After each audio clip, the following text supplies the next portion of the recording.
Today we're going to talk about interference of electromagnetic radiation, and I will start as a warm-up with the famous historical experiment which was first done by Young in 1801.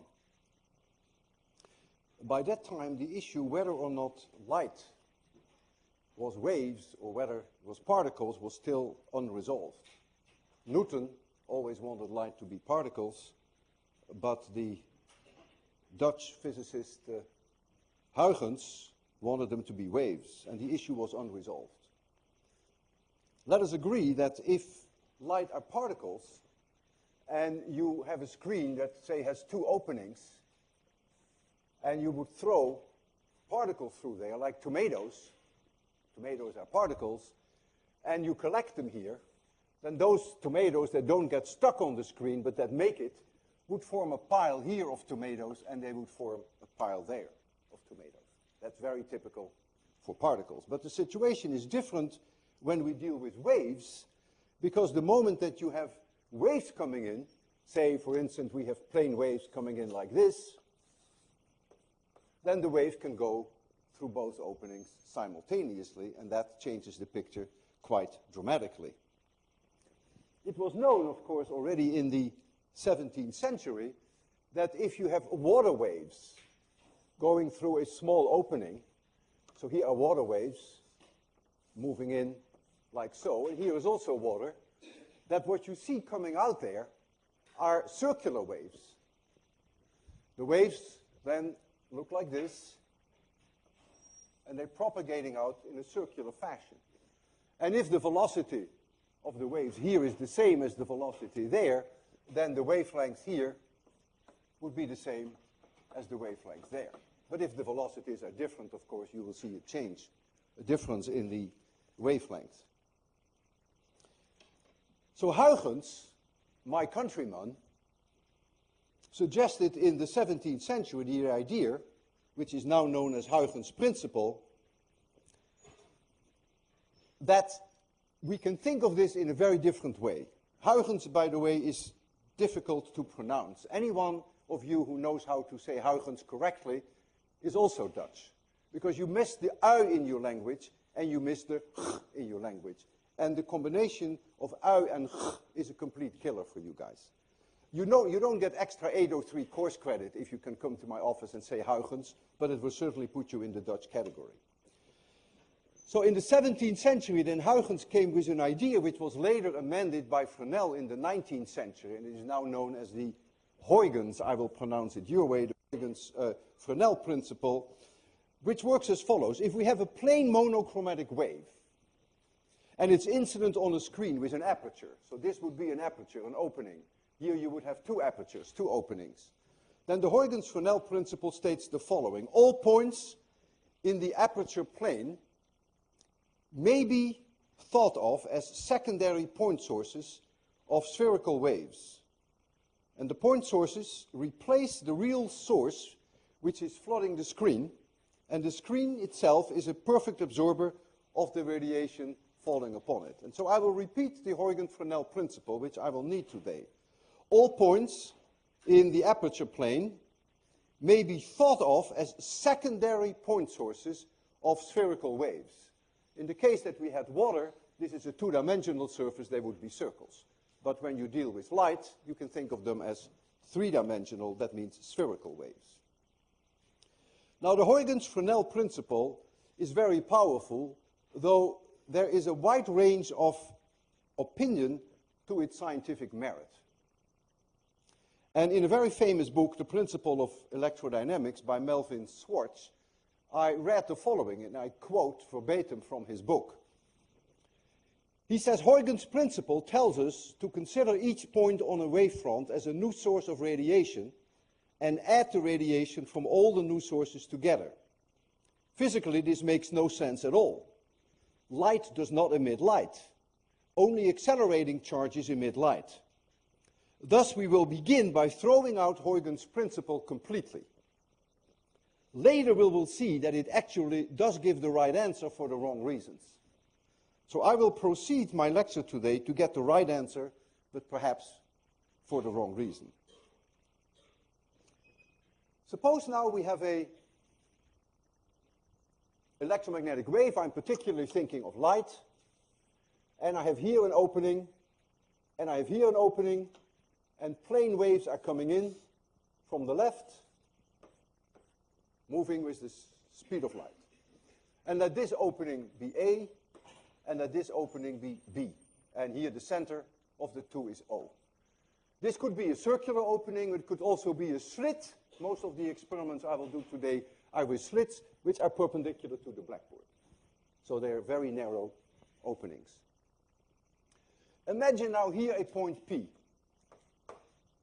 And so the wave from point A will reach that point P, but the wave from source B will also reach that point P. And so the electric vectors there are going to be added, of course, vectorially. Imagine now that BP minus AP, imagine that that were 1/2 wavelengths.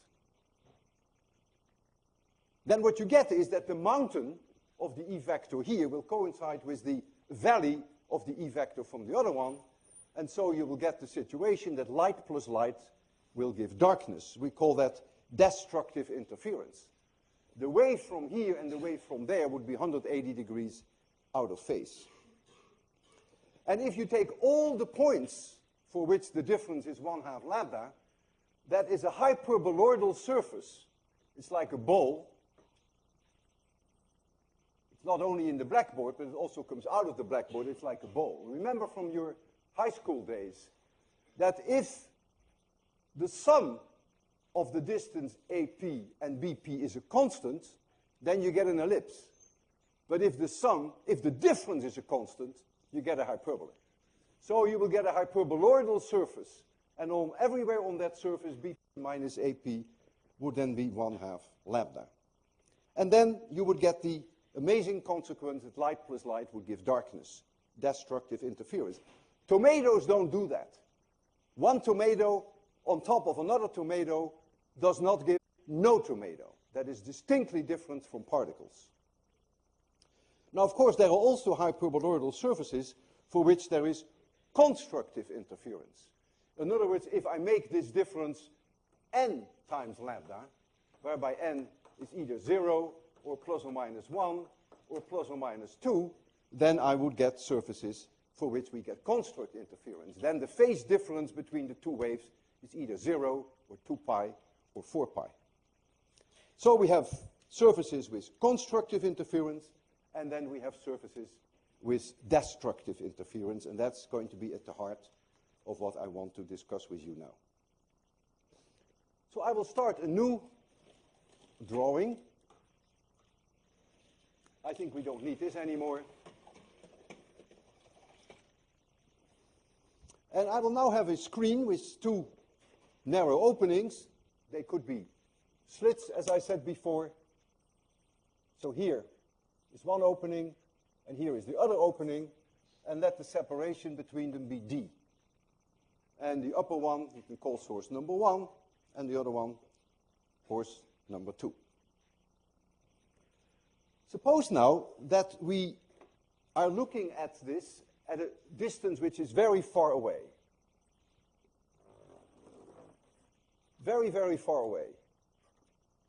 And where you are located in space, seen from this point, is an angle theta. So the wave from this source will reach you, and since that point is very far away, these lines here are, of course, parallel to each other. Very close to parallel, because it's very far away.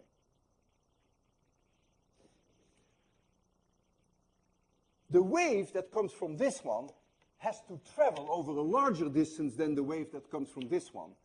And that difference can easily be expressed algebraically. If this angle is 90 degrees, that difference is this much. That is how much further this wave has to travel than this one, and then they vectorially add very far away at the location where you happen to be. And this difference here is d sine theta. That's immediately obvious. If this angle is theta, this angle is also theta. So the path difference is d sine theta. And that translates into a phase angle difference between the E vectors, theta. First of all, d sine theta, which is the path difference, this is how many wavelengths you can fit on that path difference. So I divide it by lambda. And for each wavelength that I can fit on there, the phase difference is going to be 2 pi. And so the phase angle, the difference between the wave from here and there, is therefore 2 pi times d divided by lambda times sine theta. And so now I can set the condition for constructive interference. So constructive interference. What I want is, I want delta to be a multiple times 2 pi. So again, I already wrote that down earlier, but I will do that again. N can be 0, it can be plus or minus 1, it can be plus or minus 2, etc. If n is 0, by the way, you are right at this plane, which comes perpendicular out of the blackboard. Clearly, when you're on this plane, when n is 0, the distance to any point on the plane from source number 1 and source number 2 is obviously the same. You can also write down that d sine theta, and I'll give it a little n, which makes connection with this n, it's nothing to do with index of refraction, that d sine theta is now a multiple times 1 wavelength.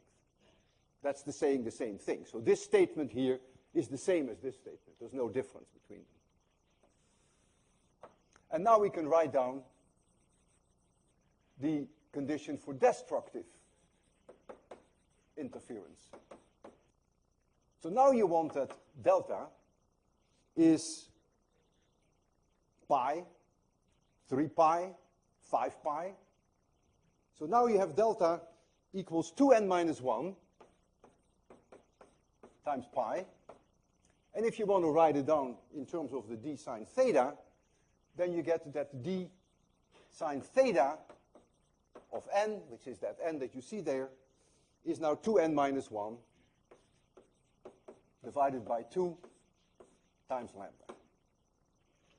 And so this is at the heart of the idea of the interference, in this case, of 2 of these sources, 2 slits or 2 circular openings. Let me check that we have that right.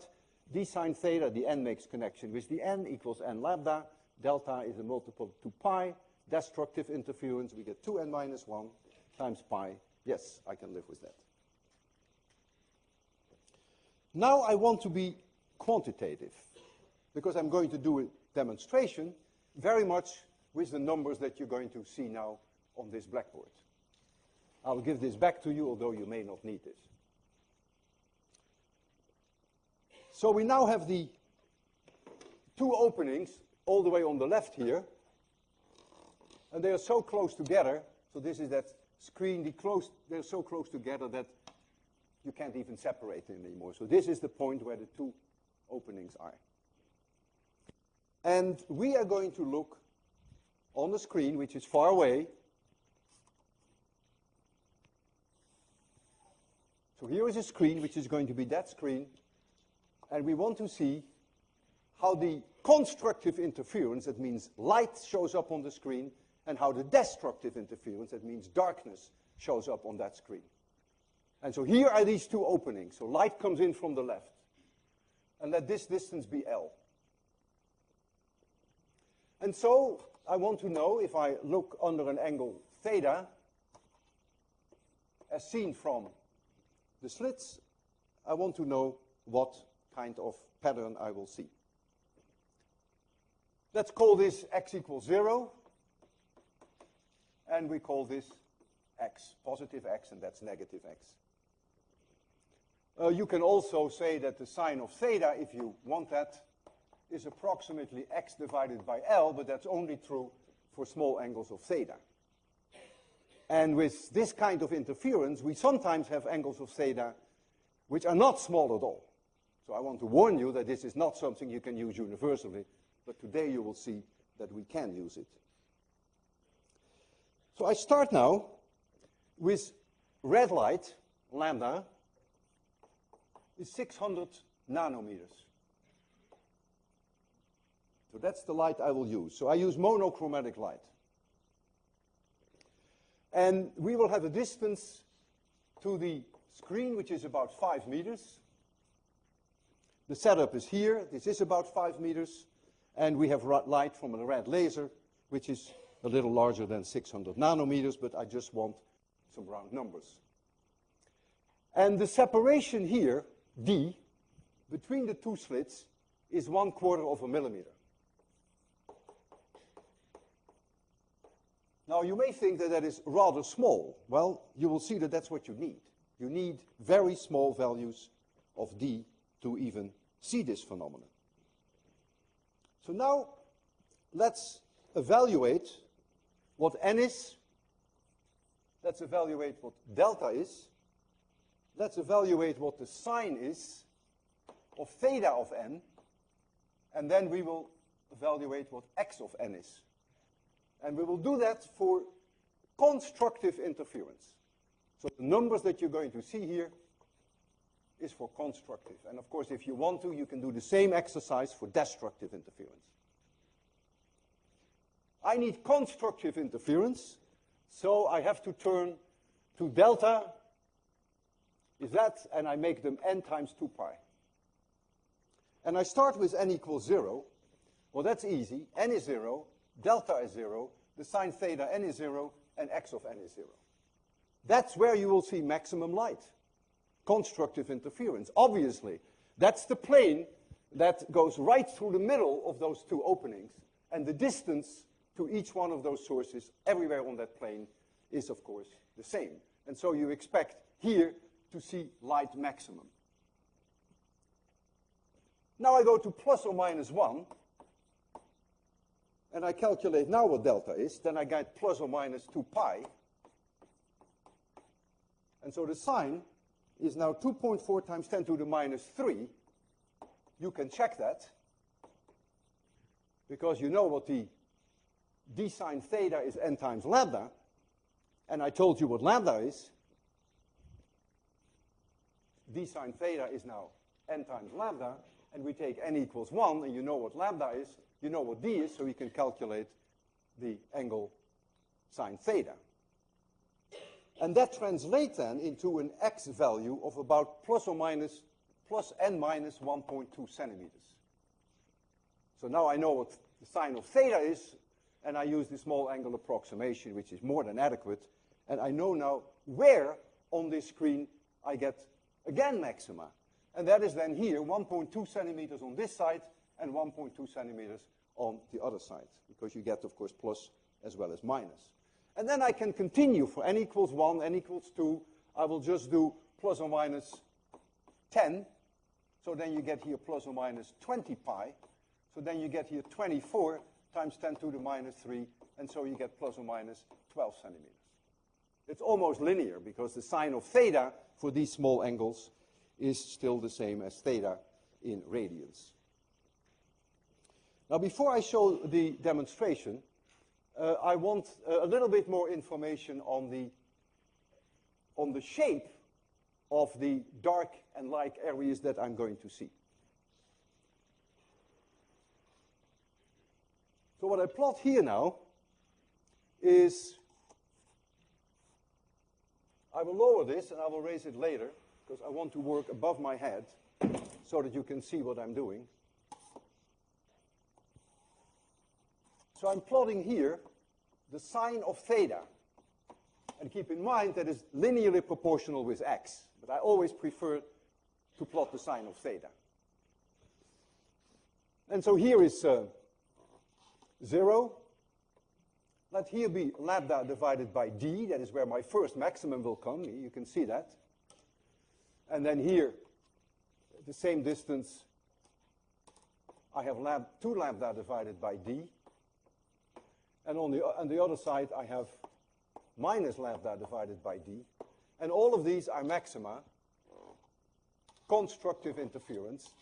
And the destructive interference clearly falls smack in the middle. I did not calculate them. And so the destructive interferences are here. And so you get light curves, light intensity, which is like this. Light intensity, remember, is always the pointing vector. So this is light intensity. And that is in watts per square meter. Now the first thing that I want you to notice, and you will see that today in various demonstrations, is that the location of the maxima depends on the wavelength. So that means if red light, 650 nanometers, if that falls here as a maximum, and it falls here as a maximum, and it has here a maximum, and it has there a maximum, that blue light, which would have a wavelength, say, I pick 400 nanometers, would not have its maximum at the same location, therefore not the minima either. Because look at the relationship. N d sine theta is n times lambda. And so the angles of theta are different. And so you would get here roughly, it's about 2/3 down the way. Yeah, you will get here roughly the maximum for blue. You would get here the maximum for blue. Notice that for n equals 0, the red and the blue have the maximum at the same location. But you would get the first maximum, the blue here. You would get the second maximum here.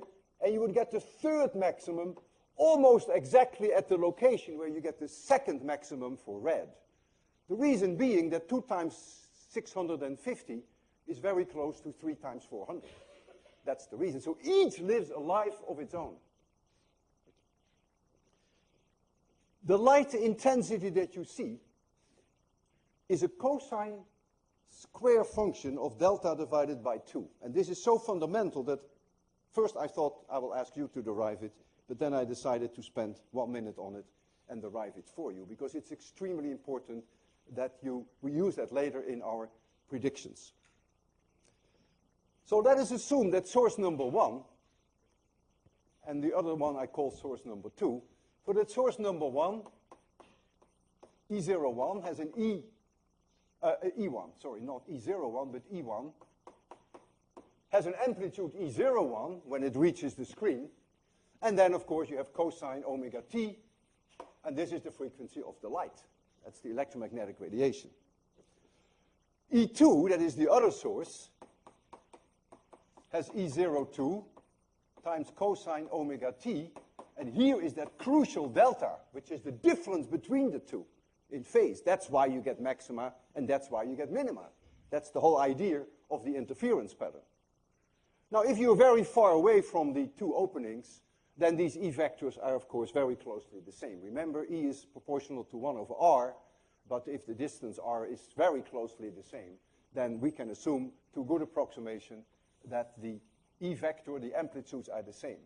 So that means the total E vector that you get, the sum of the two, vectorial sum of the two, is then going to be 2E0. I simply call it E0 now.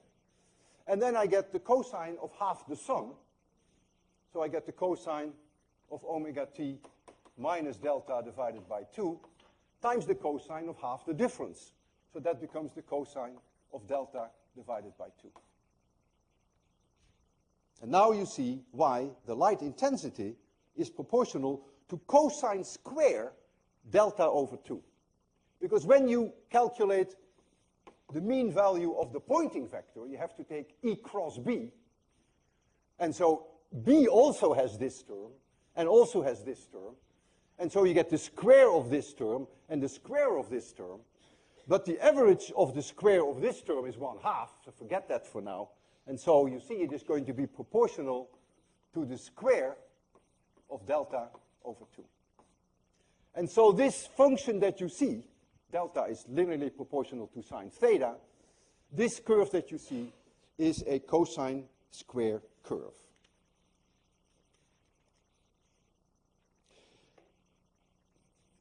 The experiment that I'm going to show you has a separation of the slits, which is 1/4 millimeter.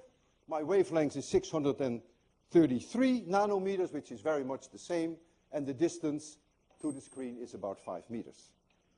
And so the way that we have this arranged is that the two slits, they are vertical, they are like this, and so this separation is 1.4 millimeter, and then we put over there a laser beam, and then the result is what you're going to see there. And so I now have to think about,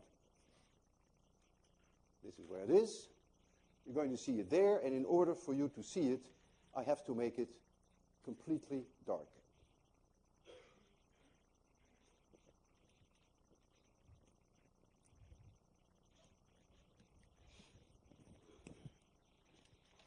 When you look here on the screen, you will see areas which are distinctly dark, and you see areas whereby you see the light. In other words, you see the pattern that we just calculated. You see constructive interference and you see destructive interference. And you're looking here at an experiment that is historically of great importance. It is one of the most mysterious and puzzling issues in all of physics. This interference pattern, which was first shown by Young in 1801, is clearly convincing evidence that light is a wave phenomenon.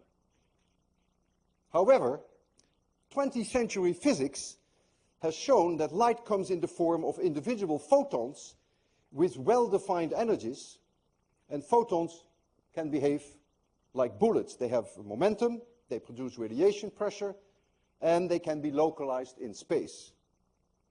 We can detect individual photons in a way that we detect individual tomatoes.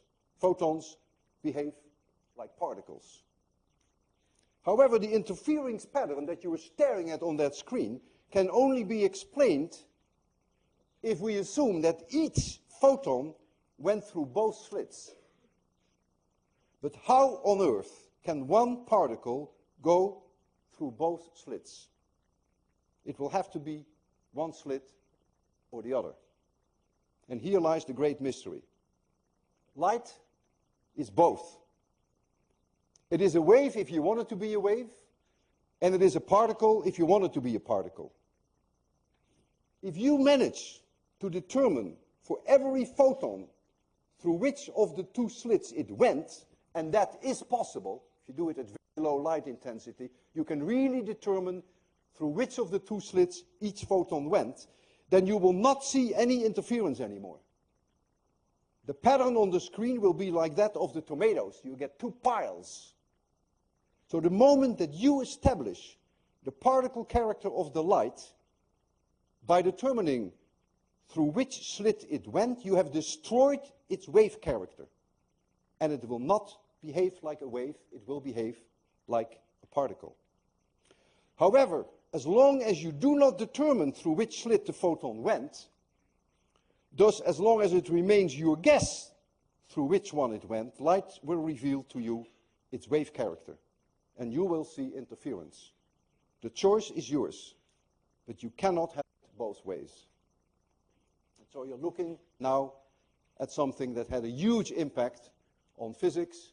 Clearly, at the time that this experiment was done, it was accepted that light are waves, but we now look at it in a very different way. I want to show you a slide of this, what we call double slit interference, in white light. We did it in red light.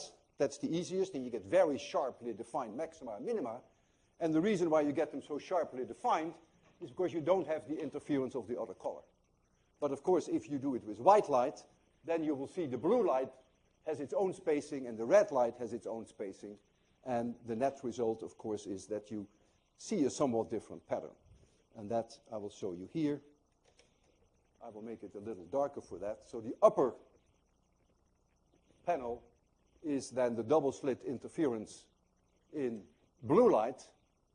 And you see the clearly dark lines, which are the destructive interference locations. And you see, as I already indicated on the blackboard, that the separation of the red is larger, because it's wavelength dependent. And if you then do it with white light, then you see something like this. So it's more difficult to actually see the maxima and the minima. Now what you can do with light, if you can turn light plus light into darkness, then obviously you should also be able to turn sound plus sound into silence. It's just a matter of scaling up the whole experiment. And that is what we have set up for you here. We have two loudspeakers. And so all the equations that you have here apply verbatim, except that we scale it a little bit. So our D is no longer a 1/4 millimeter, but our D is now 1.5 meters. So here is a source of sound, and here is a source of sound. And they are fed by the same electronics. And so the D, the separation, is 1.5 meters, and the frequency is 3,000 hertz.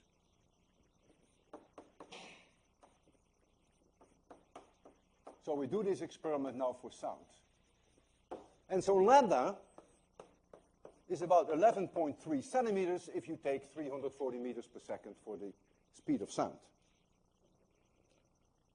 So we have, in a way, monochromatic light, monochromatic sound, more or less one wavelength.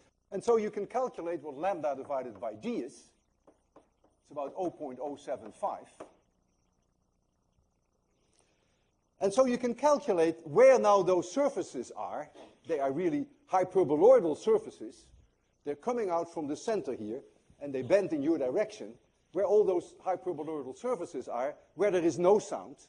And then you can calculate where all those hyperboloidal surfaces are, where there is sound.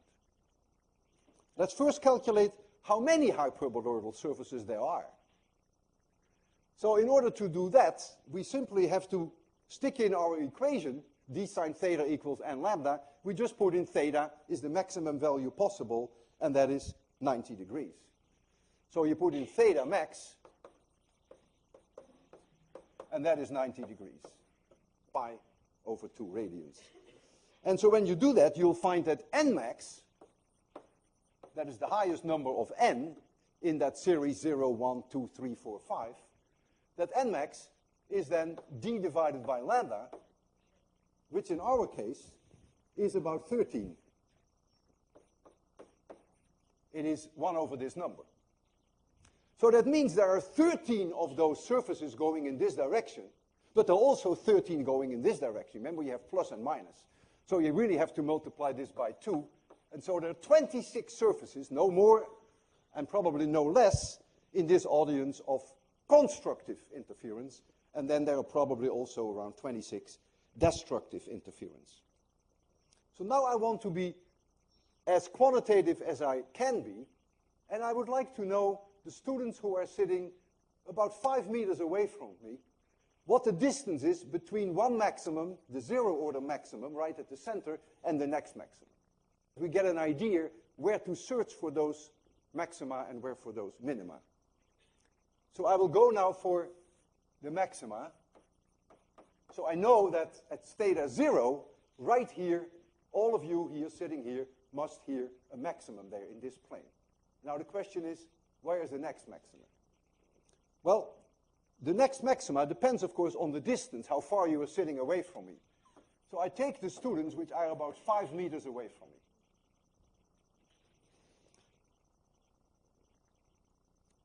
The sign of theta 1, this 1 now makes reference to n equals 1, that is the first surface away from the center. So the sign of theta 1 is then 0.075. And that translates into a value of theta 1, I think it's about 4.3 degrees, that's right. And so now you can calculate what the separation is between one maximum and the next maximum. That separation x1, I call it x1, is roughly L times that 0.075, and that is about 38 centimeters. So right there, those guys that I'm looking at now, you will have a maximum sound here, and when you move 38 centimeters, you will have another maximum, and there is a minimum in between. So the minima and the maxima right there, where Eliseo is sitting, is about 19 centimeters. Now for you there in the back, it is larger. And for you here in front, it is smaller. Because remember, those surfaces go like this, and so here the separation is smaller. I just give you this as an example, that you know roughly an order of magnitude of what you are looking for. So I'm going to turn on this sound now, and then I want you to wiggle back and forth, as you did when you were in nursery school, and I want you to find the locations of maxima and minima. And I can assure you that the ones with minima, the ones with sound silence, are extremely well defined, because of course we have done this several times ourselves. Don't move too fast, move very slowly, and there will be points where you hear no sound, and there will be points where you hear a lot of sound. So are you ready for this?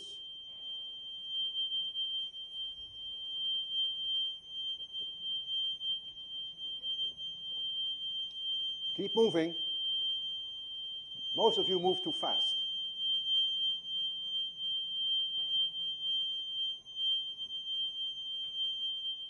Who was able to clearly distinguish the maxima from the minima? Not too many, eh? And the reason is that all of you are lousy scientists.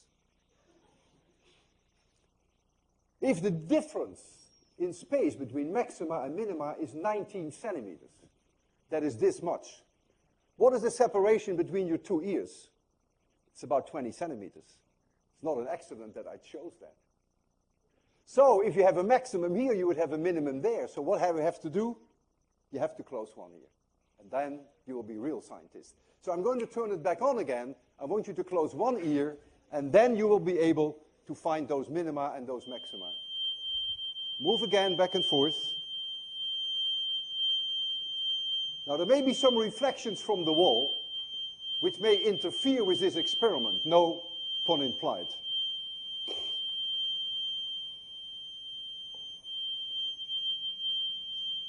Go slowly, go very slowly. It's remarkable. Unbelievable. I hear nothing here. I hear a lot of noise. So who heard it now? Ah, there you go. All right, this is the great moment for the mini break. This is the mini quiz. So if someone is going to help me.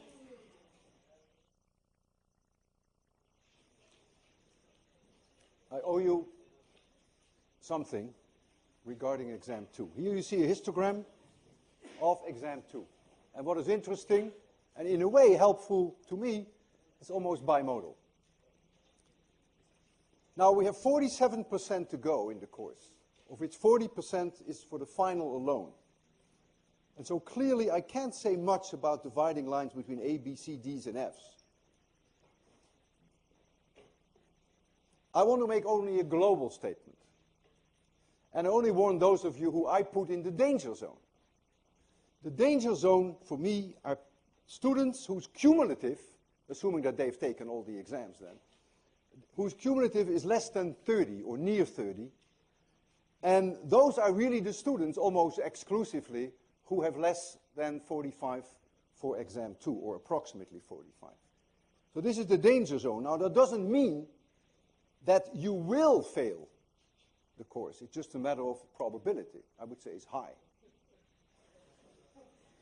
And then those of you who are dying to know whether they're going to get an A, all I can say is that if your cumulative now is more than 45, assuming that you've taken all exams, then you will probably end up with an A. Will you end up with an A? I do not know. It's all a matter of probability, but the chances are you may. So that's as far as I can go regarding the dividing lines of course grades. So now I will continue the idea of interference, which has very far-reaching consequences, and I will turn to what we call thin film interference. And I will cover normal incidence. It really doesn't change very much if you change to a different angle. The concept is the same. Thin film. I have here a thin film of oil, and we will shortly see what I mean by thin. So this is air, so we have plane waves of light coming in this way, so it's normal incidence. And this is N1, which is air, so that's about 1. And this is N2, which for oil is about 1.45. Let's make it 1.5, just so we round it off. And this is N3, which is again air in this case, so let's make it 1. It doesn't have to be air, but I will make it air. And let the separation, or the thickness, I should say, of the oil be D. And I call this surface A, and this surface between oil and air, I'll call that B. So let light come in, normal incidence, comes in from above, over a large surface. I'll just put in one arrow here, and let that intensity be I0. And now I'm going to calculate how much is refracted back into the air. And I put the arrow here, so I offset it, just for the purpose of clarity. So some of it is refracted, and some of it goes straight through.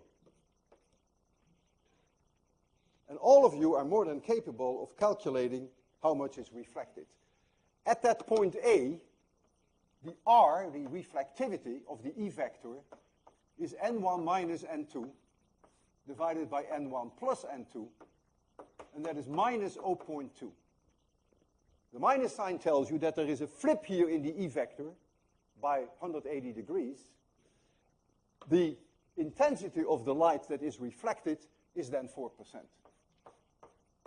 the square of this number. And if 4% is reflected, then clearly 96% goes through. So if this is 100, then this is 4.0, and then this is 96. So this light here hits the surface at B, the boundary between oil and air, and some of that light goes through, which I'm not interested in, and some of it comes back. And so I can calculate, again, the R value for that surface near B, which is now N2 minus N3 divided by N2 plus N3. N2, this is N3, and so that is plus 0.2. So there is no flip in the E vector as it returns. And the fraction of the light that is reflected is again 4%. However, it is 4% of the 96%, because only 96% goes through. And 4% of 96% is 3.84. When it reaches this surface here, again 4% will be reflected, and 96% will go through. So what comes out here then ultimately is 96% of this number, which is 3.7.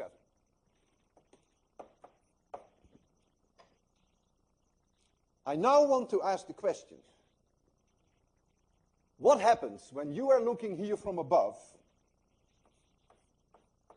and you see this light coming back straight from A and this light coming back at you, which made this journey through the oil, whether or not the combination of those two can constructively interfere and whether they can destructively interfere. Now, as far as destructive interference is concerned, let me make a quantitative statement. The intensity of this is 4, and the intensity of this is 3.7. So it can never be completely darkness, but you can never kill 3.7 intensity with 4.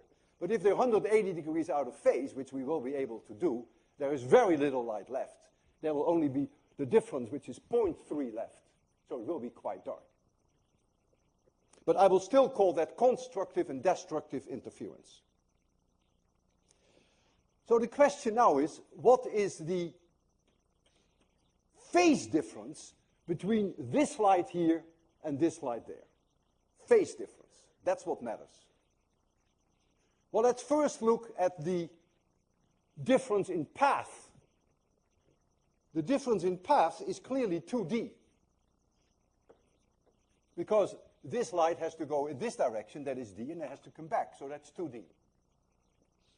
So now is the question, how many wavelengths fit on that separation, on that distance 2d? Wavelengths in oil, of course. That's what matters. So that is this many. So what now is the phase difference? Now we have to multiply this by 2 pi. Because if this were 3, then the phase difference is 3 times 2 pi. For each wavelength, you get a phase difference 2 pi. So now you have to multiply this by 2 pi. So now you may think, and that would not be unreasonable, that this is the phase difference between this radiation and this radiation. But what have you overlooked when you do that?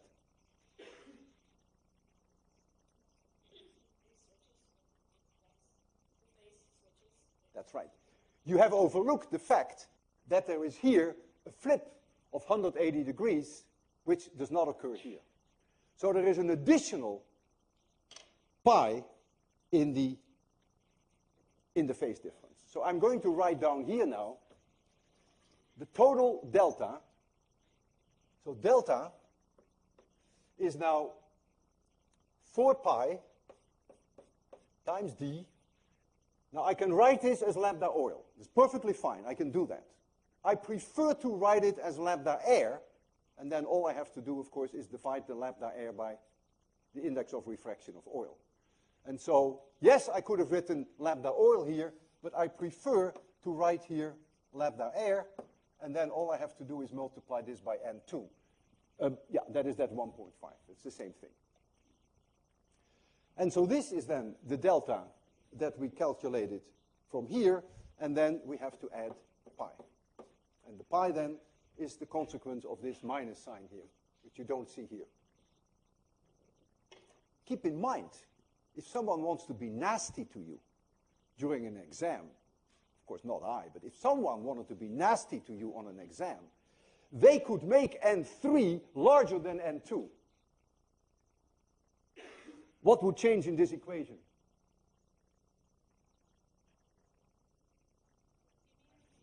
The pi would disappear, that's all.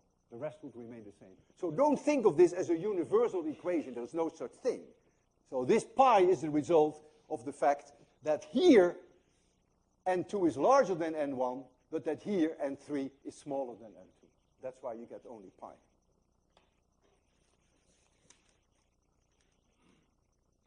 So now we are in business. We now have here the criterion for constructive interference. You want me to have it higher?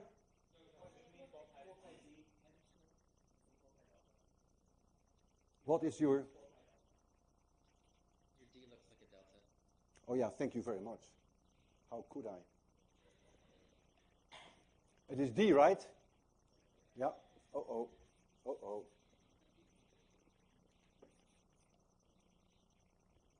My Greek heritage somehow. No. All right. So we agree, right, that this is the, in this case, this is the phase angle. So now we're going to ask ourselves the question, what thickness are required to get minima and to get maxima? The first very interesting case is that if you make D equals 0, that you kill this whole term and you only have pi, so that's destructive interference. So there's no question, destructive. Now you may say, yeah, zero film, you know, what kind of nonsense is that? Is that meaningful? Yes, it is very meaningful. I will demonstrate it to you. I cannot make an oil film 0 thickness, but that's not necessary. All that is necessary that this D over lambda oil becomes exceedingly small, for instance, 1/100th. So if I make D 1/100th of the wavelengths of light in oil, then I'm close enough, and you will indeed see then, I will do this with soap, that in reflection you will see no light. You get completely destructive interference. Apart from the fact which I mentioned, that there is an imbalance between the 4.0 and the 3.7. But that's a different issue. So we will even be able to enjoy the D equals 0. But now I want to be more general. I want to give you a feeling quantitatively for what you're going to look at. and also a feeling for what thicknesses are really necessary to see these colors. And so I am going to address now only the case of destructive interference. And I'm going to choose a lambda in air of 400 nanometers. That's my choice. So that means that my lambda in oil is 400 divided by 1.5, which is about 267 nanometers. And now I want to calculate for what thickness is d I'm going to get destructive interference. So I'm going to set this equal to 2n minus 1 times pi. That's all I do. And I choose n equals 1. And what do I find? I find d equals 0, of course. We knew that already. We just discussed that. Because if n equals 1, then that requires that delta is pi. And if delta is pi, then this term is 0. So you see that d is 0. You can immediately see that. So now we take n equals 2. And if you substitute for n equals 2 in this equation, you get 3 pi. And this is already pi, so this has to be 2 pi. And so if now you calculate what d is, you find that d is 133 nanometers. Well, that's obvious. It obviously must be half of the wavelength of the light in oil. Because if the wavelength of light in oil is 267, you have to travel this distance twice.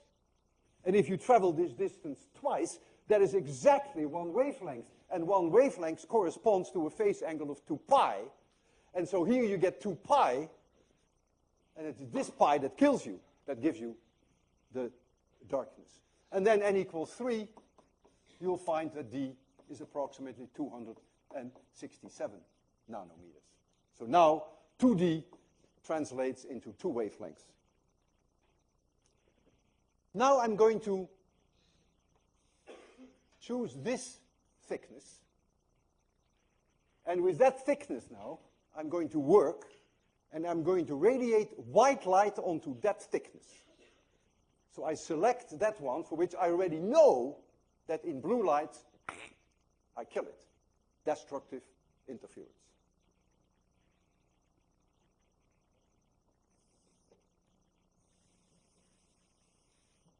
So we now have white light. And we have d is 133 nanometers, so that is non-negotiable. D is 133 nanometers. I'm going to write here lambda air in nanometers. I'm going to write here delta. And I'm going to write here the cosine squared of delta over 2. That is a measure for the light intensity. It's proportional to that. We discussed that, and I showed that. I derived it for you. Okay, 400 nanometers, blue light. Delta is 3 pi. This is 0. We already calculated that. That's the destructive interference if you make it that layer. If you make it 133 nanometers. Now, I need green. Yeah, we have green. So now I'm going to also shine on it green light, 500 nanometers. So I know what D is, so that's non-negotiable. And now my lambda air is now 500 nanometers. And so I can calculate now what delta is. Untouched by human hands, very simple. And I find now 2.6 pi. And if now I take the square root, not the square root, if I take cosine square of delta over 2, I find 0.35.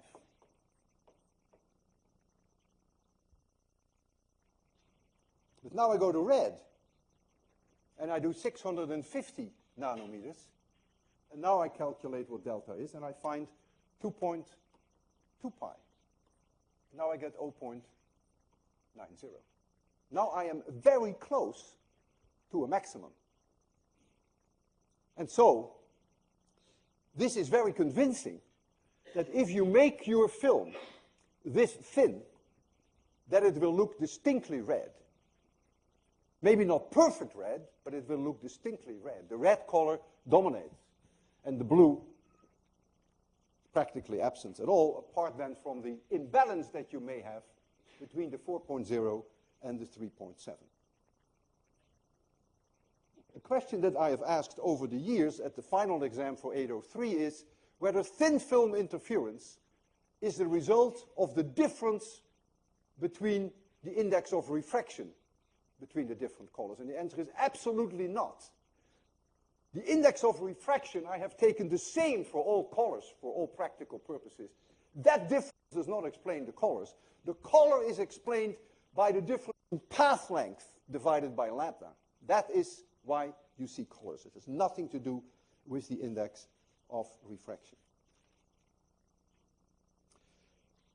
You can see thin film interference in soap, and I will try to demonstrate that. You can see it in oil spills on the road.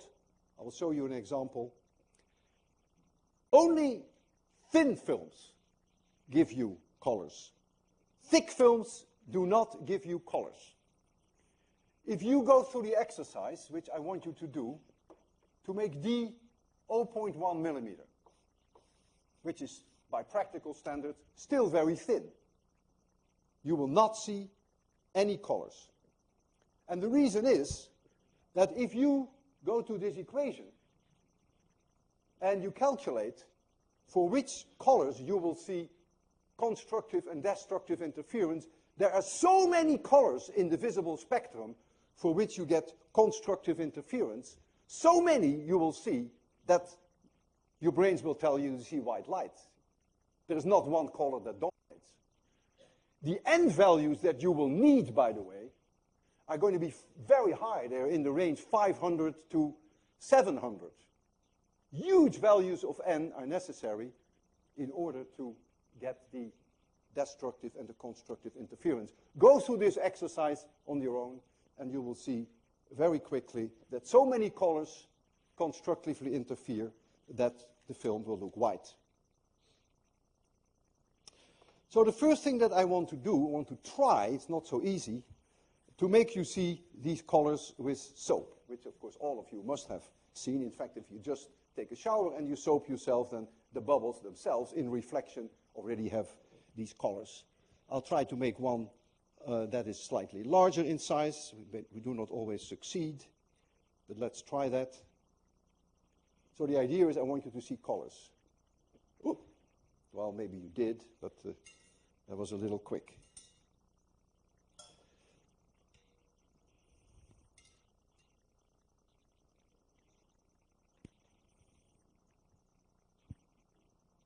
Now, you see colors, did you? That's all I wanted you to see.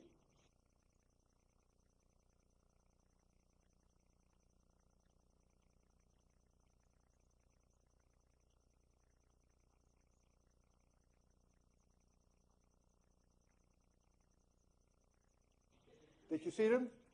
If you had said no, I would have done it again, but now I won't. You want me to do it once more? It's not easy, though.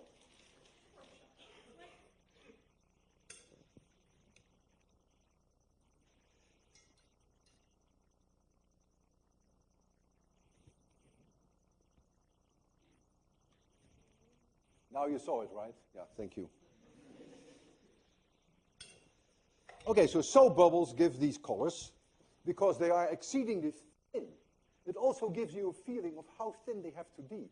Really, they can't be much thicker than a few times the wavelengths of light.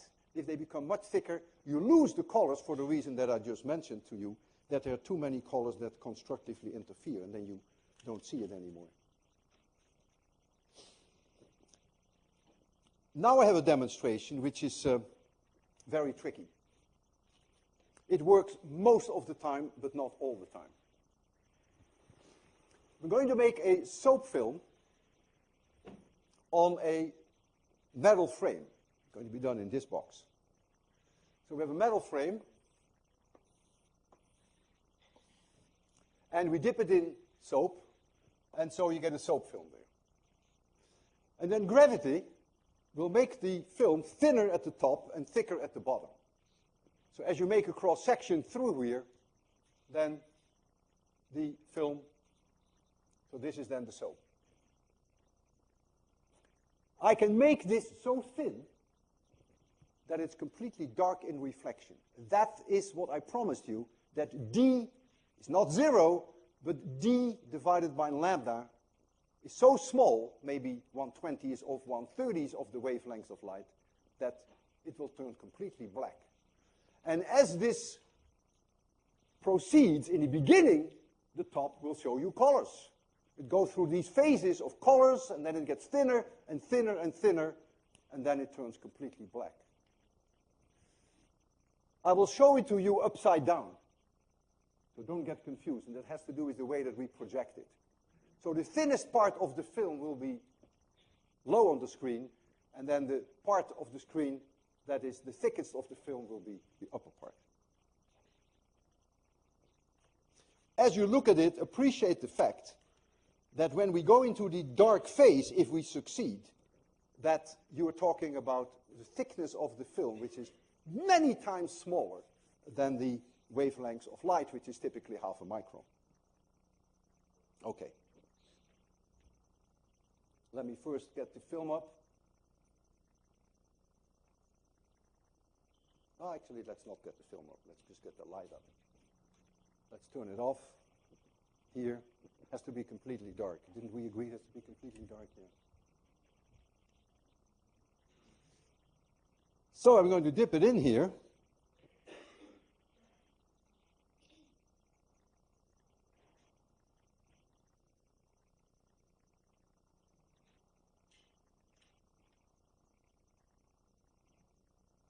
Okay, so the bottom is the thinnest. And you see the colors. You see them? And you see that the thickness changes over the film.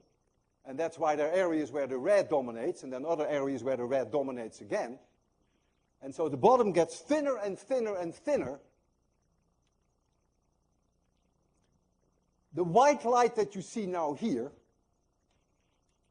is the result of Markov's trick. In order to avoid that the film bursts, he has to put glycerin in the soap.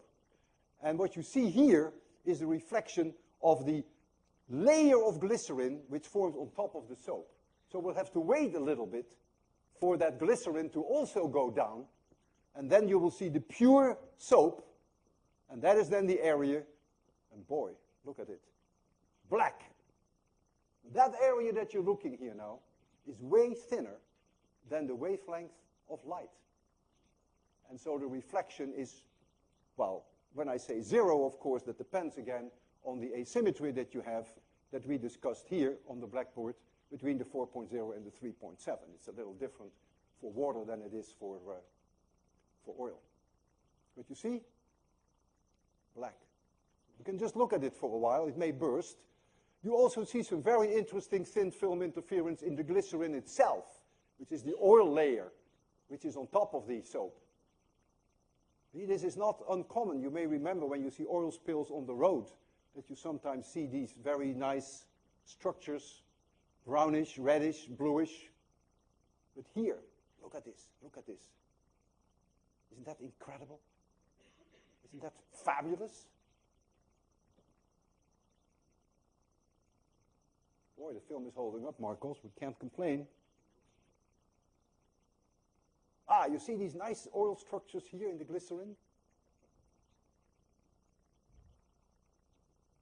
The nightmare that we have always is that it pops too fast, and then you have to do it again, again, again.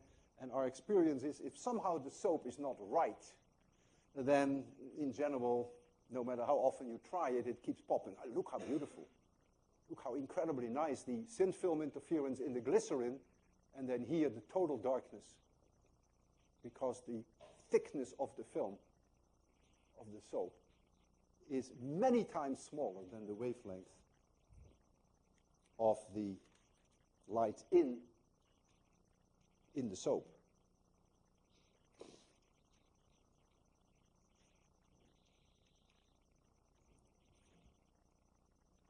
I never get bored when I look at it. Isn't it gorgeous? Think about the physics that is going on in there.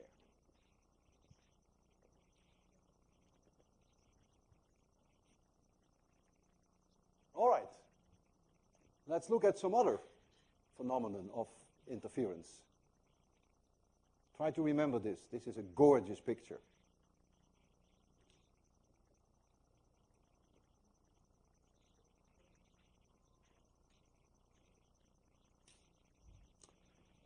So there is a whole family of ways that you can see thin film interference. And in your problem set, we give you 2 problems to work on that quantitatively. And there is also this take-home experiment which supports the problems. And I want to concentrate on those too, because they are very nice to demonstrate, because I can demonstrate them to you in monochromatic light. Whenever you have monochromatic light, that means you don't have white light. Of course, the fringes, we call these fringes, the dark and the bright areas, we call them fringes, show up so much better than when you have white light, because then you get the superposition of all the colors, and the maxima and the minima depend on the color. Remember, for one and the same thickness, you may have destructive interference for one color, but you have constructive interference for the other. So if you do it in monochromatic light, you can see this very dramatically. And then one of the classic examples is, and you can do that at home, and you should do that at home, is the 2 microscope slides. So you have a microscope slide, which itself is way too thick to give you thin film interference. Don't even think about the fact that there is glass there. It will do nothing. Way too thick. It's probably a tenth of a millimeter. It's ridiculous. And then there's another microscope glass here. And I exaggerate highly this area in between, because they are lying flat on top of each other. But there is an air gap between them. And this is that air gap. And it is this air gap now that acts like a thin film. So you're going to get interference now of light that bounces off this layer and bounces off this layer. And so it is this thickness d now of the air layer that determines the darkness and the brightness, the destructive and the constructive interference. And you're being asked in your problem set to calculate where those maxima and minima are. And you can also do that then with the take-home experiment, and I will demonstrate it very shortly. There's another one which is a classic, which I will also demonstrate, and which is also part of your problem set. This is a lens, a glass lens. The curvature is highly exaggerated, and then here is a glass plate. And so here is now an air gap. And now if you shine monochromatic light on this, then of course, seen from above, there's symmetry about this line, you will see rings of darkness and rings of brightness.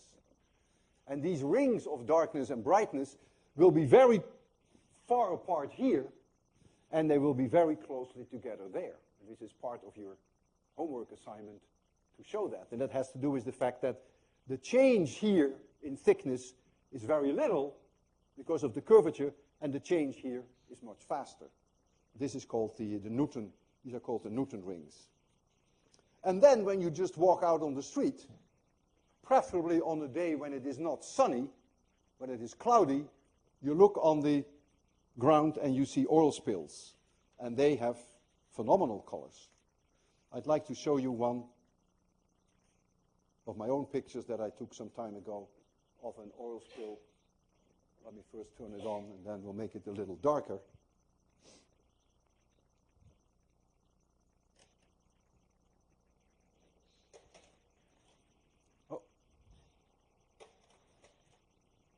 I'll make it a little darker so that you can see it better. I photographed countless oil spills, and actually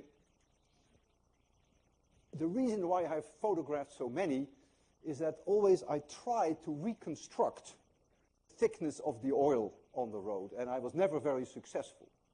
For one thing, you can only get a spot like this. You would think that a car loses some oil, so there's one drop of oil that goes. And then it starts to run out. So you would always think that it is thickest here, and then gradually tapers off near the edges. And I've always been wondered, why then here do you see so much white light? You would expect that perhaps it would be much darker. And so many attempts that I have made to convince myself that it's really thicker here than there, many have failed. But there's no question what you are looking at, of course, is a striking example of thin film interference.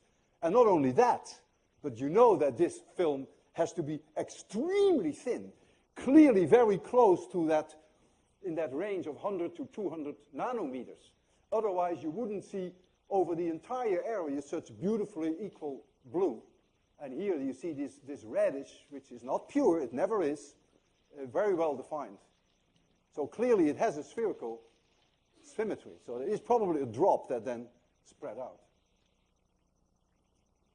And so now I want to demonstrate then your microscope.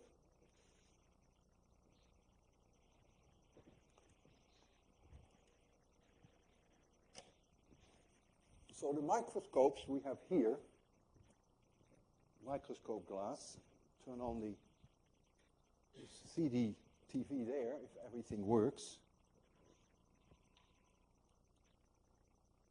And we do it with near monochromatic light. This light from a mercury lamp, which is largely in the green. So you see very well established maxima and minima. That's the beauty if you do it with monochromatic light. And so these two microscope slides are just on top of each other. But yeah, there is always a little bit air in between. And so you can sort of make up your own mind that they may be touching each other, really touching where they have practically no air, for reasons that are not so clear, which must be somewhere here. And that's where the separation between the dark lines is the largest. And then somehow here you see these fringes, the areas of darkness and maximum constructive interference. And when I push on one side of these slides, then of course I change this very subtle structure of light in between these microscopes. And then you will see an immediate change in the separation of the lines.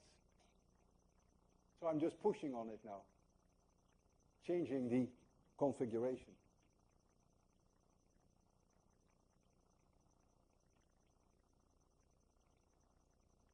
And now this is the point of contact, more or less. And you can really see that. When I'm looking at it right now, I see it just as well as you can see it there. And so you should really do that experiment at home because it's part of your take-home experiment. So I mentioned in the write-up that it's not necessary that you turn in a written summary of your experiment, but so it won't count for your problem set as such, but I will hold you responsible on the final. So I advise you to do the experiments because I may ask a few questions which you can only answer if you actually did this experiment. Here I have two flats, like the microscopes, but thicker. So they're a little sturdier. And this is the way that opticians actually test their optics. So there is here an air gap that grows in size, and when you push, I push now on it, you see, now I make them flat. Now I see almost no fringes. Now I push so hard that I open them again like this. So I make one go up like this, and now you see many fringes. Look. Here you get a huge angle now.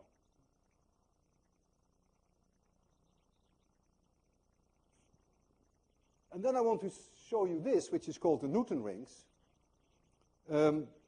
We have it arranged in such a way that with some set screws we can actually push down on this, so we can also make the air gap larger and smaller.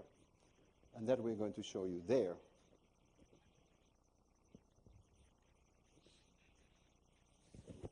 Yeah.